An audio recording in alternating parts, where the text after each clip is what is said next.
Carlos Henrique Moreira e Ryan da Silva ambos comentaram que JoJo é a prova de que histórias não precisam de mensagens complexas para serem boas, que histórias não precisam de um sentido, precisam apenas ser boas. Sinceramente, eu não poderia concordar mais com isso. Antigamente eu gostava muito de ficar caçando significados muito profundos nas mídias que eu consumia, e isso inclusive pode ter sido um dos motivos para eu ter demorado um pouco a começar a gostar de JoJo, mas eu acho que ter essa mentalidade meio restritiva para consumir ficção pode te impedir um pouco de acabar gostando de algumas obras que simplesmente têm uma proposta diferente. Ninguém aqui tá fingindo que, pelo menos até a parte 7, o Araki se preocupava muito em construir personagens e roteiros muito complexos. As histórias eram sempre muito simples, mas porque o Araki só queria criar todo esse contexto, todos esses personagens e cenários como um simples plano de fundo para poder escrever lutas fodas. É literalmente apenas isso. Essa é a proposta do Araki. Inventar um monte de desculpa para poder fazer dois usuários de stands com poderes extremamente específicos poderem brigar. E sinceramente eu respeito muito isso. Eu acho essa proposta bem mais honesta e autêntica do que aqueles autores meio pretensiosos que tentam fingir que a obra deles não é só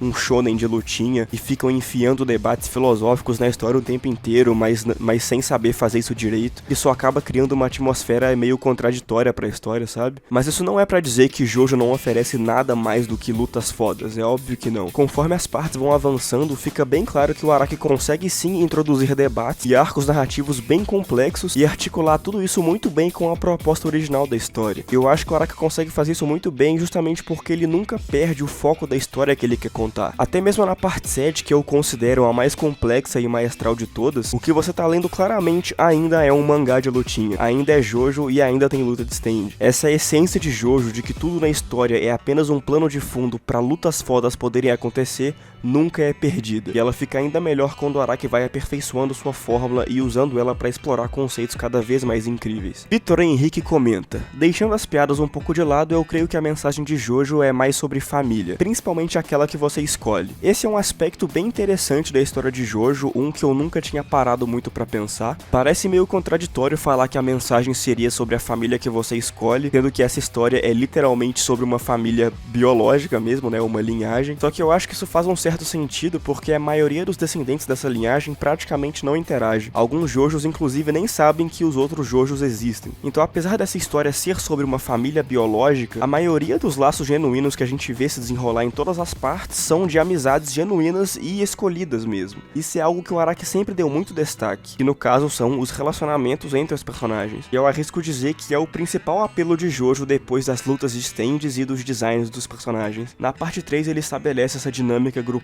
muito carismática com essa vibe de melhores amigos que embarcam em uma longa jornada, e ele estabelece muito bem a motivação de cada um desses personagens. Cada um deles claramente tem um motivo para aceitar a embarcar nessa missão suicida, apesar de tudo isso ser relativamente bem simplista. Só que depois de um tempo, essa motivação para cada um deles se torna simplesmente a companhia que eles têm uns com os outros. O Araki realmente consegue criar uma química muito boa para todos eles e escrever momentos genuinamente engraçados e até emocionantes que eles passam juntos. Então ver cada um deles morrendo no final e ver os poucos que restaram se separando são cenas com muito peso emocional, simplesmente porque você acabou de ver 50 episódios só com esse grupo de amigos da pesada se metendo nas piores enrascadas possíveis e durante elas criando um laço forte o bastante para transcender gerações. Isso também é muito bem feito na parte 5, que apesar de ter um grupo com uma dinâmica bem diferente, é inegável que a gangue também tem seus momentos marcantes, também tem cenas emocionantes e tem possivelmente o melhor personagem do universo original de JoJo, que obviamente é o Bruno Bucciarati. É muito interessante ver a quantidade de memes sobre o Bruno ser basicamente a mãe do Giorno e da gangue, e depois de reassistir a parte 5 você vê que isso realmente não é nenhum exagero. Ele realmente carrega nas costas a responsabilidade de segurar as pontas de todo mundo, de garantir a segurança de todo mundo. Então a culpa de tudo que dá errado, assim como os créditos de tudo que dá certo, inevitavelmente caem nas mãos do Bruno. E a gente consegue ver claramente que o peso emocional inteiro da parte 5 está no Bruno. De um ponto de vista narrativo, ele tem até mais envolvimento emocional com a trama de Golden Wind do que é o próprio Giorno, além de que os relacionamentos interpessoais da gangue estão todos centralizados nele. Todas as mortes e derrotas que a gangue sofre pesam mais no Bruno do que em qualquer outro personagem, e eu acho genial essa decisão de colocar todo o peso da lógica dos acontecimentos no Giorno e, por outro lado, colocar todo o peso emocional e afetivo da história no Bruno. Essa dualidade constrói uma dinâmica muito única e faz com que o elenco da parte 5, faz com que a família da parte parte 5 seja o melhor que Jojo tem a oferecer. O Araki nunca decepciona quando se trata de passar a mensagem de que o verdadeiro Jojo são os amigos que fazemos pelo caminho. Interrupção rápida. Você deve ter notado que de alguns meses pra cá as thumbs do meu canal deixaram de ser esses prints patéticos e começaram a ser verdadeiras obras de arte, como você pode observar na sua tela nesse momento. Isso é porque o gênio contemporâneo da Visits começou a fazer as minhas thumbs, e ele evidentemente é muito talentoso. E agora ele criou um perfil profissional para as artes dele no Instagram, e está aberto a comissões caso você queira contratar ele para fazer alguma arte para você, seja um banner, uma thumb ou algo nessas linhas. Ele cobra muito barato, eu falo por experiência, e é realmente bom pra cacete no que ele faz. Então eu recomendo muito que vocês deem uma força no trabalho dele e considerem contratar ele caso vocês precisem de alguma arte. De volta pro vídeo. Vito FW comentou um relato extremamente interessante que eu gostei muito de ler.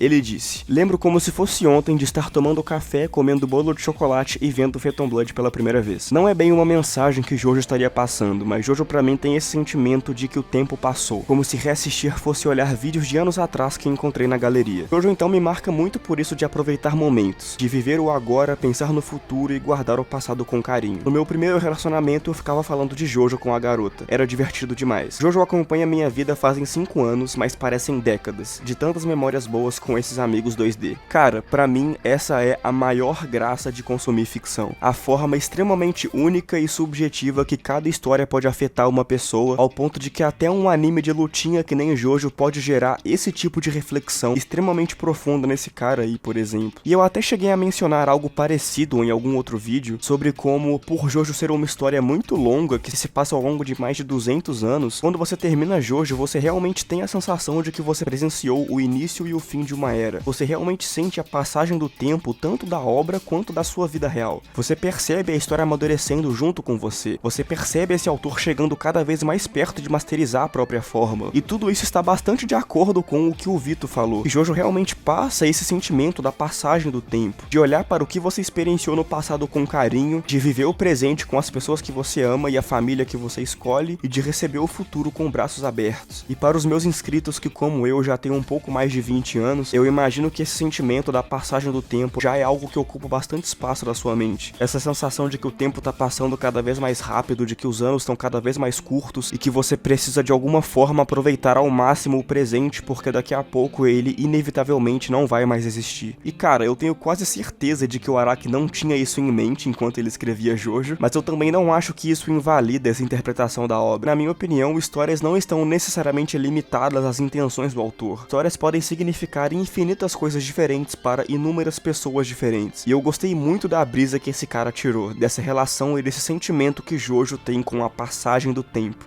Isso é algo que eu provavelmente nunca teria pensado sozinho. Mas de longe o que foi mais comentado foi que a mensagem de Jojo está ao redor do conceito de destino. Tanto que o grande pensador contemporâneo Art Young comentou, sei lá, alguma coisa sobre destino. Realmente essas foram belíssimas palavras. Camaleão Guerrer também comenta uma frase que inclusive é dita em Jojo, que é: o destino sempre favorece o caminho da justiça. E essa frase, apesar de que na vida real ela é uma grande mentira, na ficção ela faz bastante sentido. E eu acho sim que pode ser uma boa lição para se passar em histórias, que pode ser uma boa mensagem de certa forma. Porque o destino em Jojo não é simplesmente um conceito abstrato ou uma metáfora para alguma outra coisa. Destino nesse universo é um fenômeno quase que físico. É uma lei, é uma força da natureza que dita o caminho inevitável para todas as coisas vivas e não vivas que existem. E apesar de vários personagens dessa obra tentarem contornar esse conceito, alguns que inclusive desenvolvem quase que uma obsessão com isso, o destino sempre se mostra imutável apesar de tudo, e sempre parece favorecer aqueles que trilham o caminho da justiça. E na minha visão, essa foi uma sacada muito boa para subverter esse conceito já muito batido de que o bem sempre vence. Porque é claro que com esse conceito de destino, ou sem esse conceito de destino, independente do anime ou da história que você tá assistindo, você sabe que no final o vilão vai ser derrotado. Isso nunca é uma surpresa. Mas colocar isso quase que como uma lei física dentro do próprio universo da história é algo que eu sinceramente nunca tinha visto antes. Isso é algo ainda mais elevado pela escala e pelo nível de poder que os vilões de Jojo atingem no final de cada parte. Ao mesmo tempo em que o Araki te convence de que esse vilão é completamente inderrotável, você também já sabe que as leis desse próprio universo conspiram para que o bem sempre vença. Então não importa quantos heróis morram, não importa o quão perto os vilões cheguem de vencer, você sabe que no final é a justiça que prevalece. Então em cada batalha de Jojo você tem essa dualidade brilhante, todos esses conceitos que pegam ideias já batidas e talvez até clichês, que são apresentados com algum quê a mais, algum tempero especial que só o chefe Araki sabe preparar. E como foi muito bem lembrado pelo Stylotepic, tematicamente falando, o próprio Titio Araki já disse: